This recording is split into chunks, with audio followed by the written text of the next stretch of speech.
২০০৭ সালে টি-২০ বিশ্বকাপের পর প্রথমবার ২০ ওভারের বিশ্বকাপে সুপার ৮-এ খেলেছে বাংলাদেশ দল। সেই দৃষ্টিকোণ থেকে বাংলাদেশের এবারের বিশ্বকাপ মিশনটাকে ব্যর্থ বলা যায় না।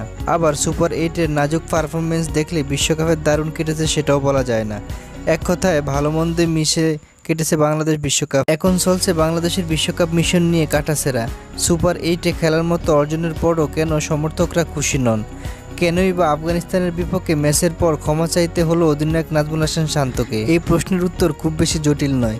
জাতীয় দলের বেশিরভাগ খেলোয়াড়ই বিশ্বকাপের পারফর্ম করতে পারেনি। টপ অর্ডারের চূড়ান্তভাবে ব্যর্থ হয়েছেন অধিনায়ক শান্ত, লিটন কুমার দাস, তানজিদ হাসান, তামিমরা। তবে তাদের ছাপিয়ে দুই সিনিয়র ক্রিকেটার সাকিব আল হাসান ও মাহমুদুল্লাহর অফ ফর্ম সবচেয়ে বেশি ভুগিয়েছে বাংলাদেশকে। সাকিব আল হাসান ও মাহমুদুল্লাহর অফ ফর্ম যে জাতীয় দলকে বেশ ভুগিয়েছে তা উঠে এসেছে পেসার তাসকিন আহমেদের কথায়। তিনি বলেন, অবশ্যই দুইজন সিনিয়র ক্রিকেটারের অফ ফর্মে আমাদের দলের প্রভাব ফেলেছে, কিন্তু মাঠের বাইরে কোনো প্রভাব ফেলেনি, কারণ মাঠের বাইরে তারা বেশ ভালোই টিমম্যান।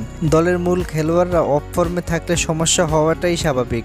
আশা করছি দ্রুত এসব কাটিয়ে উঠে সামনের ভালো কিছু করব।